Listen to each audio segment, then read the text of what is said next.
Bismillahirrahmanirrahim. Assalamu alaikum, dear sisters and brothers. Welcome to another episode of the Radio Resistance podcast. As always, I'm joined here by my dear brother and co-host, Zubair John. Today, we have the honor and privilege to also be joined by our dear sister, Mina Sharif.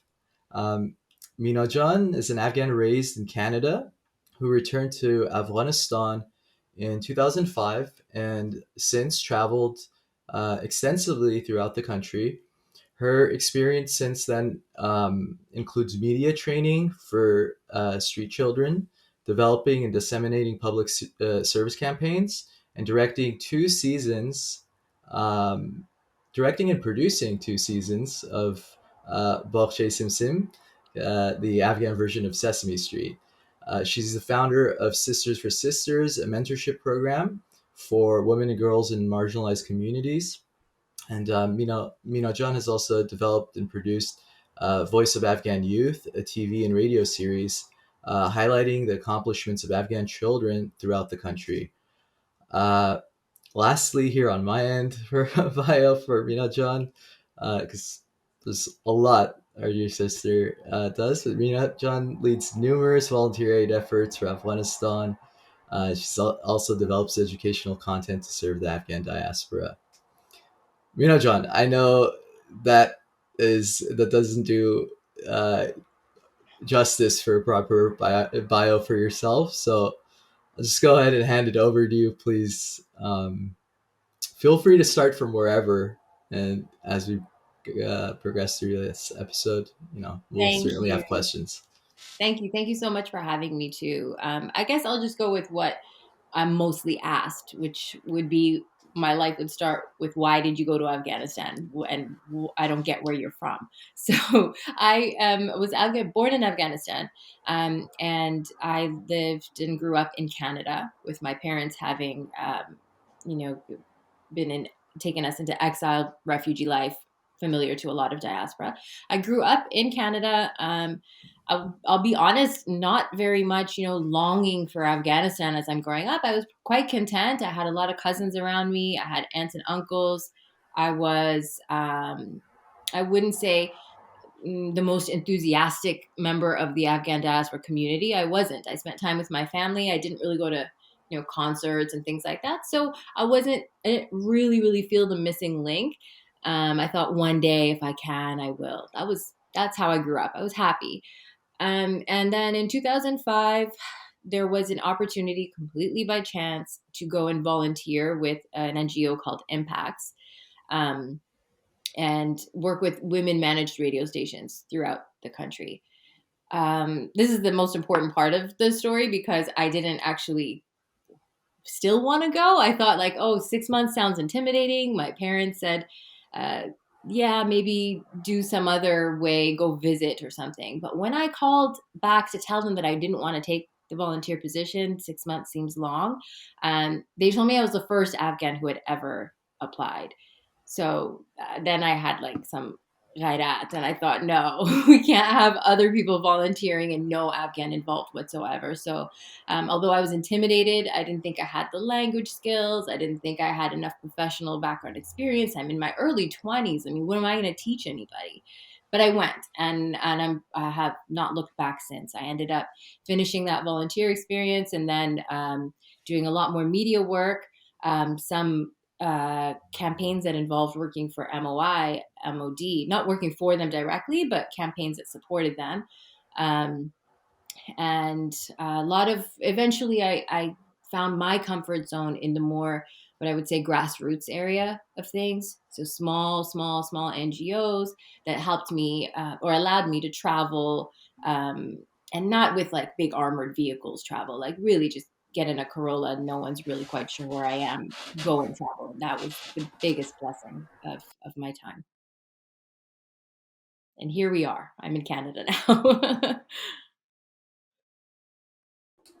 Wow. So yeah, that's an amazing story. I mean, well, I think what sets you apart from most other Afghans, at least whether they're in the diaspora community or regardless, most either moved out of Afghanistan when they were really young and they never really went back, other than visiting over the summer or something. and then others either recently, immigrated to America or Canada or Europe, wherever it is, right? So I think it's interesting from where you come from, where you immigrated here at a young age and then you went back. So you kind of have, you saw both sides, and it's a little more unbiased than some other people. Yeah, it does give me a few steps backwards because I very much obviously relate to a Western lens because that's what I grew up with. I saw Afghanistan initially through the lens of someone who didn't have access before, right? I knew what it was like to only hear your parents' stories, news headlines. That's what I went with. So I understood why people have certain perceptions. And then vice versa, having lived so many years in Afghanistan as part of the community, I understand that disconnect from that side as well, towards diaspora, towards the rest of the world, towards why things are said the way they're said about Afghanistan, and why that confuses people in Afghanistan or offends them. Right, right.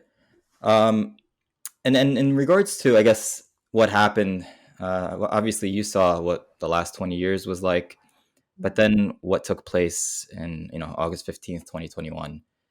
What's your, I guess, what is your reaction to that? How do you feel about that in the last year and a half? Um, you know, what's your assessment of things going on back home versus, from amongst the diaspora, whether it's online or in person in communities? Well, I had a massive burst of learning since August 15th. And a lot of that included, initially seeing where everyone was looking for where they weren't at fault to some degree, right? And I was really, really proud that I didn't work for government in the last 20 years. I was really, really proud that I didn't profit from an NGO or owning something. And I sat in that, and I sat in anger towards those who did. And then, that slowly went further into really taking more accountability for myself at the same time. So we're talking about these last few year and a half just feels like lesson after lesson after lesson. And I started to think about, what it was really helping for me to assess things with such I guess, anger and frustration. And I started to kind of calm down. So initially, how I felt was one thing, where I am now is kind of another. So it's really, really progressed into realizing that every one of us played a role in one way or another. And we've been very comfortable in everyone defending what we didn't do, meaning I never went to Afghanistan, so it's not my fault. Well, you also didn't talk about the country for 20 years, perhaps, or I went, but I didn't work for government. I loved saying that. But also that means I had my head in the sand. And so I was being part of a repeated cycle. So I think if everyone can just slowly start to get to that stage, the anger is very much understandable. But I'm supporting, spreading that narrative and supporting that kind of encouragement that we all see where we can improve versus who is right, who is wrong. That's a really good. Those are some good points. And on that note, actually, I think we're all active on social media, right? And we see um, something in particular that's been contributing to that whole darkness and anger and um, all of that. And that's been this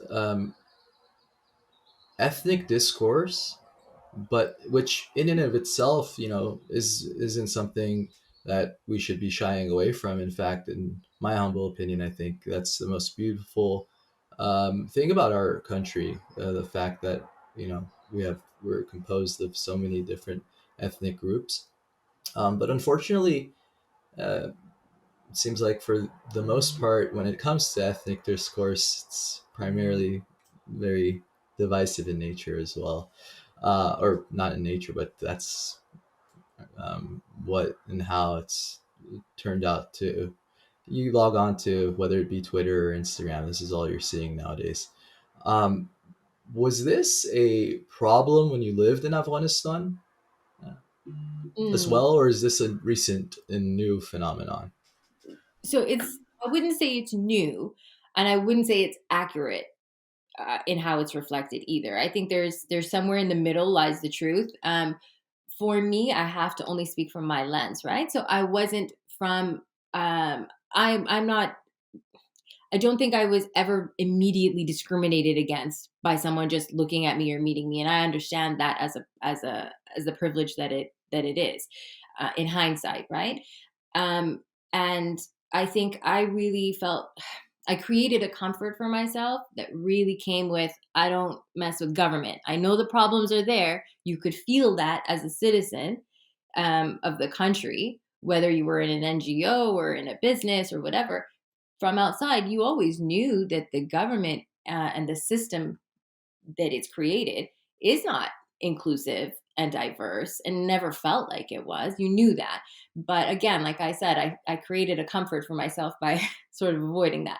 And keeping that in mind, that means that I was just dealing with my everyday. My everyday meant like my coworkers, my colleagues, and any trips that I took. And we were very diverse and we were comfortably diverse. And it wasn't a tension all day, every day. And I think when you see it on social media, it implies that it was constant. And if you are angry, let's say from abroad, then you're only looking at the worst of a situation. And so it's going to be kind of unhinged, the level of anger you have, because you didn't have those regular good scenarios that also are very much part of the truth, which is an office setting. If we were filming that children's show, for example, our production crew was, if I wouldn't have even thought about who's from where. It was a huge mix of different ethnicities. And maybe now, because of what's ruptured in Afghanistan, it finally starts that conversation where every one of them can openly say, this has been extra hard for me to receive this job. It's been extra challenging for me to get into the school that got me this job, and like sort of break those systems that were unequal to begin with. But person to person, there was also a lot of harmony, and it's unfair to not have that be part of the story, because then we're just leading with people being angry from afar only about the bad part, not about the potential of getting along, which existed absolutely in my day-to-day life. I saw that all day, every day. Right, right. So would you say, so that was regarding, I guess, the Republic era, but currently though, in regards to, when you say that some people do try to push that narrative, or they try to use that narrative when they say, you can't just point out the bad. There's also good that's going on in Afghanistan currently, but that's different when it's under a terrorist regime versus a democracy that we had in the past 20 years, regardless of the corruption and how imperfect it was. We know that. But that's different. To mention that, I think it's different, and it's totally fair game for you to have just said that, to say, we can't just look at all the bad things that happened in the past 20 years. There was also good. And what we see now, this discourse, this divisive discourse, wasn't happening in the past 20 years. But would you say that it's still fair to say that even now, because now you have YouTubers and stuff that go out and they're like, look, Afghanistan's at peace. Look, it's amazing. Look at my Yeah. chai and stuff. And it's like, all right, but are you, are we just going to ignore all the bad things, or does this justify the bad stuff? So what do you think about that? I think, yeah, that's so spot on. Like, nuance is only nuance if you're bringing both sides of the story into it, right? And nuance, when it comes to the current situation, is very, very calculated. To when someone's suffering and you go out of your way to show like the corner of the room that's not on fire, you know what you're doing. It's very different to say, hey, listen, people were able to get along in the past 20 years, and I'm saying that to someone who's claiming we've never gotten along a single day in our life. That's me saying there was more to the story, because you're painting it as a 100%. When we stand up for people who are clearly being, whether it's hunted, oppressed, discriminated against, we're not saying that in order to deny that this guy gets to go on a picnic, this guy gets to go to a golden restaurant. Like, go ahead. But the motivation to highlight the good right now, to me, seems very obviously calculated to shadow over the suffering. Because I'm happy to hear about a new restaurant in Kabul if you're going to add that there's like a 0.001% of the population that gets to enjoy it with you. If you're not going to add that, then you know what you're doing. I don't think I've ever heard anyone honestly say a good thing about Afghanistan without saying despite. If you're not even saying despite this, despite the background, this good thing happened, then you're not then you're not being honest. So saying the good with people did get along, the divisiveness was not what you see on Twitter, is not denying that there was tension. It's not denying that there needed to be change even then, but I'm just denying that it's as black and white as it looks like when people talk about it online. Very well said. Yeah, Absolutely. I agree with that. Same here. I was just going to say, I absolutely agree. That's a very, I think, accurate assessment from within the diaspora we see. Um, so there have been, personalities from, whether it be from within the past 20 years or just iconic to some figures, and so on, who have said certain things, right? Whether it be pro Talib, or it appeared that way, or whatever it may be. Do you think that such individuals deserve to be called out, or um, in terms of calling out, right? Is it specific individuals, or in general? Well, yeah. What are your thoughts? Should we, as a diaspora, right, be partaking um, In the call outs? Yeah. yes. Well, I'll say for me, I can only talk about, my little journey with that is in the early days, I absolutely did call people out. And I felt it was very, very important because a lot of these people who lobby for the Taliban have been put in positions of influence, had been put in positions of, massive platforms. And they were doing it under the guise of humanitarian with the title of like women's activists, but really we knew who they were. And initially, the response of calling them out was, in order to stop people from allowing them to claim that they represented peace for Afghanistan, and they didn't. So that was early on. I felt like it was a necessity. I don't like the energy that comes with like quoting someone's tweet and being like, she's a liar, she's a fraud, she's an opportunist. I don't like that, but it was necessary initially because they had a lot of sway. That being said, we're a year and a half in. The platforms that they're being given now are being given by people who don't care anyways. We're not changing anyone's mind by like uplifting their names any further. At this point, are we going to keep saying that, what are they called? Crisis group are lobbyists? Do we need to say that someone who's working with Cheryl Khalilzad is probably not in the best interest of Afghanistan? At this point, people know. So at this point, it's our own energy that we're exerting in a way that's not useful. So if people still want to do it, like you want to get it out of your system, I'm not here to defend those people you're calling out, but is it a good use of energy at this point? No.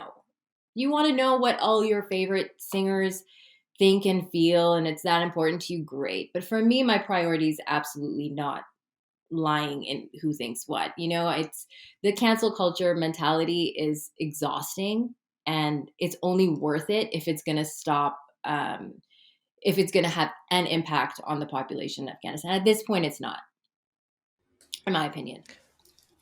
I think I mean, I agree with you for the most part, but I think that one example though, like with the crisis group, right, and with maybe Khalilzad himself, sure, we all We do all know, know. right, or Cheryl, right, but the crisis group specifically, and so many other um, players, let's say, right, um, whether it be I mean, especially people in Afghanistan, they have no, for the most part, are not very much aware, right? Who these guys are, who these lobbyists are, how this all happened, right?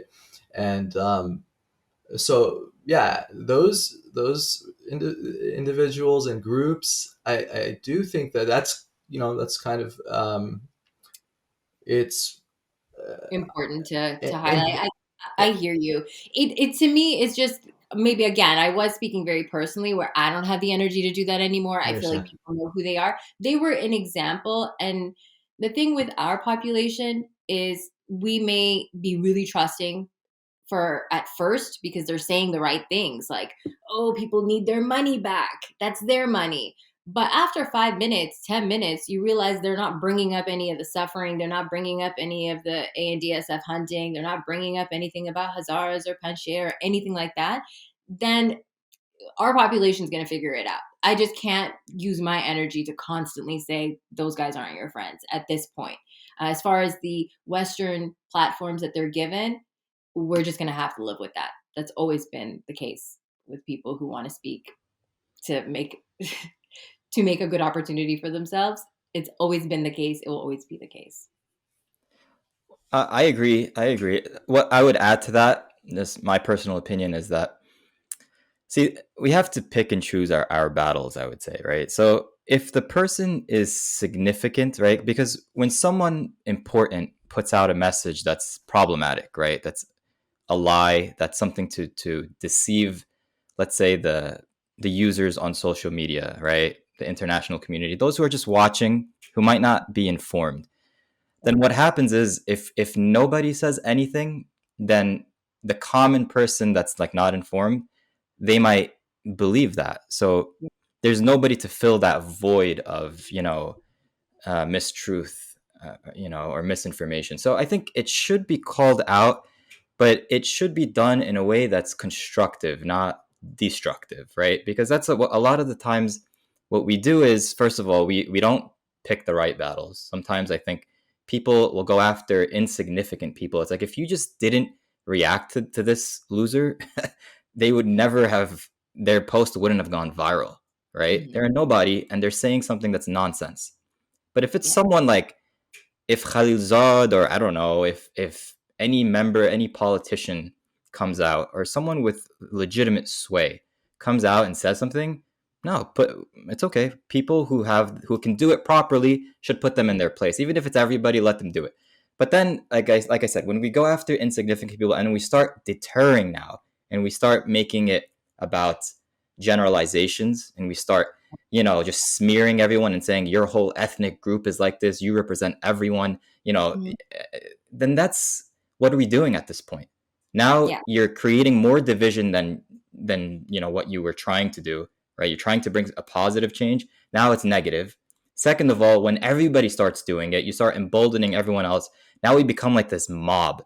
And when you become an angry mob that's just putting out, you know, slurs and generalizations, who's going to take you seriously? Now everyone's going to be like, that crowd, they're these bunch of jangaras and these crazy people that, we don't want to listen to them. We don't want to be a part of them. Look at their akhlaq, look at their character. It's like, that's the part that really hurts me. It's like, if you do it, just do it right. Have some common sense and use it in a way that's effective. Because now you're just discrediting yourself. Nobody's going to take you seriously anymore. And Well, yeah, And you Zubair, they cross do. sorry. They, that line, right? It crosses from, okay, call someone out with facts, call someone out with corrections. Don't call them out with your anger and emotions. Anger and emotions are not calling out. They're just being that is, it is absolutely useless.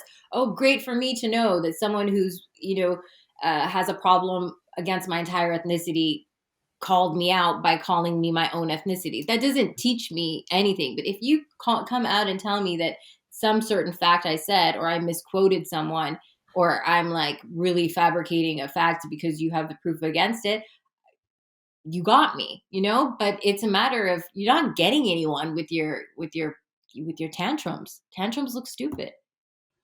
Yeah, I agree. What were you going to say, Kamel? Sorry, man. I went off no, the trail. no. I was just gonna ask for both of your opinions actually, and what proper would look like. And I think, John here, hit the nail on the head there, with the facts, right? Presenting facts, and also, as you said, Zubair John, like the akhlaq, right? The etiquette, the morals. Our morals really we see, right? And that's what brings a stark energy to what should be actually it should be a fruitful discourse, right? We should be reaching a solution, like solutions to our problems through discussing these matters, but that's certainly not happening. So yeah, the uh, I agree with both of you, and that Zubair John, what you mentioned as far as doing it in this proper fashion, right, with facts. um, that's very, very, very key and missing right now from social. Um, yeah, that's Yeah, all I wanted to add. from Twitter and everything, right? It reminds me always, like, we lived in the West. 9/11 happened. Like, I grew up in New York. We saw the backlash that we got, right? It's like, you don't want to paint a whole group of people with this broad Yeah. brush, this stroke, whatever you want to call it. It's not fair. It's just not fair. And it's like, if you are a genuine person, you're going to be fair, and you're not going to just want to make a claim because it's going to relieve your inner hatred or your inner whatever it is you're trying to let out. That's your ego at that point. So if, again, you want to be taken seriously, were the perpetrators of 9/11 Muslims? Absolutely. Are the majority of, like, terrorists in the world, do they happen to follow some Islamic group, usually, related to whether it's ISIS or Al Qaeda or Al Shabaab or ISIS or Taliban, you name it? Do they follow extreme versions, interpretation of Islam? Of course. So then the average person, are they going to say, are all Muslims terrorists? They're going to say that. But then you have to understand that it's just a tiny fraction of the almost 2 billion Muslims in the world that are terrorists. So same thing goes now with, if we're going to talk about the Taliban, for example. Who cares? We can be honest. Are the majority of the Taliban happen to be Pashtuns? Okay, yes, they are. But then, are the majority of Pashtuns Taliban supporters, or does that represent their ideology and vice versa? Absolutely not. This is like such basic thinking that's like, why do we even need to address this right now? It's what it comes down to. The discord that we see on social media, people are exploiting this argument, and they're trying to use this to divide us. And it's ridiculous, because then the other side doubles down and they say, oh, you're calling us that, then that means all of NRF supporters, the NRF is just this racist movement, you guys are all for this. Then they're going to do the same thing, and it's like, it's just this destructive environment, and nothing is moving forward. And this is what the enemy wants to see. I'm telling you, the Taliban sit back and they're like, good, look, they're going at each other rather than going at us. Pakistan, who supports the Taliban, they're having a field day with this. They're like, excellent. I mean, when you see these alt accounts, these unknown accounts spewing this hatred and sowing this discord between us, we are falling for it. It's like I said, this is divide and conquer. When are we going to learn? I don't know. You know, I talked to a couple activist friends or advocates and from other countries. One from Syria, one from Palestine specifically, right? And I said to her, Afghanistan, you're lucky, because Afghanistan is so complicated that we don't even get to have like a single enemy or a single like place to it's not just like someone came in and we want them out. It's complicated. There's a lot of like history to it, and we have this and we have that, and we have our own divides. And I'm telling her this, and I asked her, how do you how does Palestine keep such a united front? And I guess that's the answer in itself. They have a lot of discourse in their communities as well. I'm not comparing. It's not the same as Afghanistan. We've got different complications, but they too have different, discrimination amongst themselves. They have different communities, different. I don't know if they have different ethnicities specifically, but the point is they're not all in perfect harmony in Palestine either. But me as a non-Palestinian, I see their cause as a simple cause to defend themselves against an occupation. Now, we could very easily do that right at this moment from Afghanistan too. Unite on that exact initial prioritized message And that doesn't make all of the rest of the stuff disappear. We do still have to talk about how the systems have been designed that are not inclusive. We do have to rethink a lot of everything that's been done so that we break this cycle that keeps repeating in Afghanistan. But we don't, I guess I would say, like, if a house is burning down, right? And a family's stuck in this burning house. To me right now, Afghanistan looks like, as far as the social media discourse as an example, it looks like people are in this burning house arguing about how they're going to rebuild this house, what that house should look like, arguing about, okay, who left the oven on, whose skin is burning more than the other. Like, you all look ridiculous because your house is burning on fire. Your priority needs to be getting safely away from the fire, like getting safe, living. And we're not doing that. We're like, let's first talk about, the foundation of this house. Who built it incorrectly? Who is suffering more? Is there more fire in your room or more fire in my room? It's just such a lack of prioritization. And if we could just say all of these things matter and are absolutely valid, anger isn't coming from nothing, not from the diaspora, not from the different communities, not one of them, not one.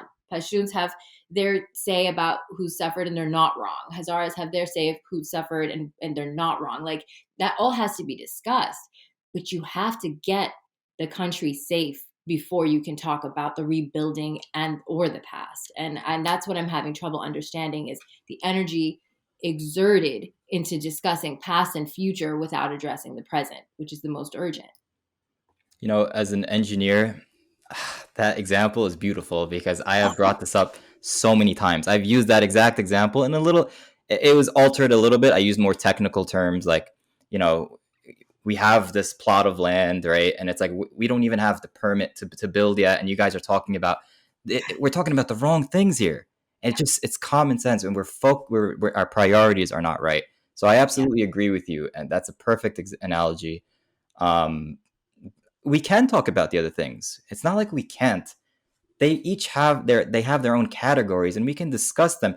But then when you're making it all about that, or, you're not focusing on what is currently needs the most attention, which is the building is on fire. Yeah. why are you talking? It doesn't make any sense. It's that simple. It really is that simple. So this needs to. Yeah, I just say that first. I say Taliban first. And when I meet other people who understand that, it's like this like sigh of relief. It's like a click that happens. I'm like, it's just you've come in contact with someone who's not leading with anger, who's legitimately looking for a solution. And by now, especially this year and a half in, you start to recognize each other and you start to know from the way someone's talking to you, oh, wait, this person wants to talk about their own sort of agenda or wounds, agendas, whatever it is, their own anger. They want to tell you how they feel. They don't want to talk about what the emergency situation is. They don't want to address that unless it supports what they need to feel or what they need to say. And when I meet other people, and it's not rare on social media, I'll say it's kind of rare. But, when I met the two of you, I knew, I thought, okay, it's a safe space because I'm not going to go and just listen to people tell me what's wrong with something or who's suffering more than the other. Right. They want a solution. And the first solution has to be to get everyone safe. Imagine now, to add to that, the fire example, imagine a group of people choosing to focus their energy on attacking the firefighters. How crazy is that? It's like, okay, the firefighters, anybody that's making an effort to contain this fire are the people, the women protesting in the streets, the men fighting in the mountains, anybody supporting those two groups online that's, trying to amplify their voices. They're trying to help put out the fire. They want to save this building. They want to save lives. But what are everyone else, when you're focusing on like these damn firefighters, well, what are they doing here? And you don't care about the fire itself. Then at the end of the day, I guess you just want your country to burn. You want the building to burn down. Yeah, let's put those firefighters through like some personality quizzes, get to know them. Like, no, you get the fire out. It's Seeing too people great of all an example. yeah, we can picture it. Then there's other people saying like, yes, but look at the garden in front of the house. It's so pretty. There's so many flowers, right? There's a lot of this analogy that could be used for the it's a dumpster fire we're looking at, but Yeah. we'll say house. The Yep. unfortunate part is people are burning in it, right? Like ultimately that's what it comes to. Okay, well, continuing with that analogy of the firefighters, so I do know how much fires you're putting out yourself, Mina John. So when the opportunity presents and the time is right, of course, I would love to talk to you more about the resistance as well, and together we can learn more as well, inshallah. But yes, I think that It's been a lot for there's me at once. I'm going to be honest. It's just like, a year and a half understandable. ago, there were people who I called my friends who I'm seeing now were opportunists all along. There's people now that I like would have named you in my top 5 heroes because I thought, oh my God, they came to Afghanistan, they built something, it's for the people. And now they're just comfortably sitting on the other side of the scenario, right? So this hesitation is not from me not knowing what I believe in. It's about like really just having to know what the details of everything before I really attach my name to it, because that's just being fair to myself. I really let a lot of things happen because I had my head in the sand and said, I'm just going to coast. I'm not going to coast. I'm going to learn. It's going to take me some time on details. Yep. No, I understand. That's fair. And what would you say, I guess, in regards to now moving on from some of this negativity that we mentioned? Yeah. Uh, how do you think we, as a nation, right, whether it's people in Afghanistan or the diaspora, collectively, how can we heal from this trauma that we've all experienced? All these valid, the pain that, these complaints and these grievances that are valid. How do you say what's a way to kind of to heal from this collectively? I think if you just look at things to not be black and white, it's going to help you a lot, which means like it's not one person's a victim, the other one's not. It's fair to say that everyone in a war, everyone is affected. If you were diaspora born and raised in a beautiful home in Wisconsin or whatever, you're still a war victim because you didn't get to grow up in the country that you're actually from and you couldn't go to it and you couldn't live in it and you couldn't be close to your identity and that's been taken away from you. On the other hand, then there's somebody else who's like literally having their brothers or parents or whatever slaughtered in front of them because of who they are, just what they were born as, maybe as their ethnicity, for example. So there's different ranges, but if you just accept that we all have suffered at different ranges for different reasons, targeted for different reasons, lost different things, then that heals one part, right? First of all, just understanding that we're all a victim of the thing called war, right? That's happened cycle after cycle after cycle. And then really just back to priorities. We can heal, but we can't heal if we're jumping into our own traumas on a personal level or jumping far out into the future into demanding things be the way we think they should be. If really we just prioritize all together with like, let's get our country safe, and then we move on to the next step, which is addressing systems that need to be more inclusive of all of us. And then we go to the next point, which is at the end of the day, it's not like we lack an economy or prospects for an economy. Like the way we have minerals in our country, the natural resources we have, we should be as wealthy as Singapore. We really have what we're not lacking. We have interference from outside, and that's really easy for them to do when we behave the way we behave. We just need to make it more difficult for people to any kind of wall or barrier that we put up to protect our country. It's so easy to break if we're breaking it for them.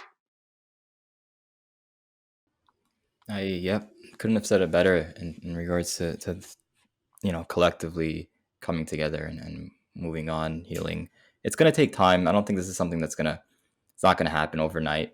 But at least we have to move in the right direction to not make things worse. And I think that's important. Kumail, did you have anything to add to that, or any next point? Yeah, no, I was just gonna say. I mean, I agree as well, and I think that just as it was said earlier as well, as a priority, right? If we can all when and I think this is something that's misunderstood by many when we use the word unity, right? Um, Many don't really understand what we mean by this, right? And I think it lies in that first priority, right? Are we against the Taliban and this ideology, right? That's where it really starts, right? Um, Or even take it um, a step back. This was a tough one for me, but I'm like, yeah, I hate your ideology. Maybe you love it. What I don't want is it imposed on our entire country. At the end of the yeah, day, yeah, if we want real inclusivity, real like choice and real honest freedom, then maybe somebody wants to live that way, but they live that way within their own personal life. I don't think that it even needs to be uh, this needs to disappear from the planet Earth. Nothing does. This is all part of who we are. It's a matter of um, of of what is it called, coexistence, really, right? And what is not coexistence is some tyranny at the top deciding that their ideology just is a sweeping like redesign of our entire country. Like that is a whole different story. But ultimately, from the beginning, if we say all we're asking for is our right to a dignified, safe, prosperous life, then that can include everybody. Absolutely can. It doesn't eliminate anyone from the country that is their origin. right. No, I absolutely agree. I was just saying, as a not necessarily starting point. That wasn't maybe the greatest way to put it, but as a somewhere right now where um as we said, like when we're discussing occupation, right? How do we get rid of this current fire, right? Yeah, yeah, That's where we need to really be united right now, yeah. right? Yeah. um yeah, no, so there's nothing else on my end. Mina John, please, if there's anything you'd like to add, any final remarks, uh please go ahead, and then we can start wrapping it up. I guess one thing that I just want to I noticed about both of you, and I think that can be a good start to happen, and from other people as well, is because online, and I do think that online is its own little world, especially like Twitter. Like it's when I talk to Afghans in Afghanistan or we're doing stuff like behind the scenes, I forget Twitter even exists. And it's just that I don't even know who's from where. They don't know where I'm from, what language I speak. That's just not a thing in the emergency state of Afghanistan. However, we still have this is our discourse, right? And one thing I noticed you guys doing, which very few are, is standing up for people who are being discriminated against outside of their group.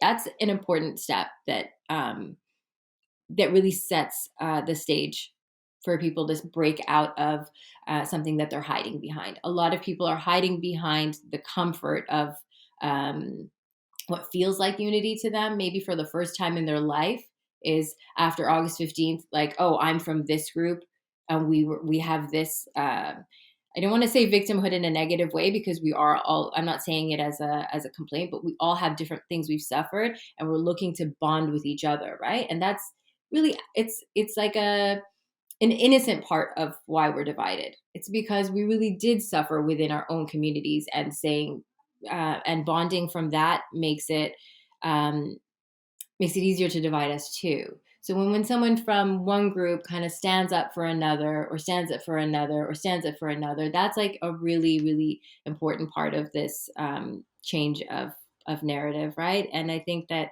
it could happen a little more. It would set the stage a little better for especially younger diaspora and younger people, or even not younger people, but really angry people. It kind of shames them indirectly too, by showing the maturity, showing that understanding that look, we can call people out with facts. We don't call people out with anger. We don't call people out with hatred. And you guys, I'm saying that honestly directly to both of you. I've seen you both do it, and I think that that's a really good example to set. I think that's very well said. And what I would add to that is that, you know, you just have to, as the prophetic statement goes, love, for your brother what you love for yourself. If you don't want to be discriminated against, then don't do it to anybody else.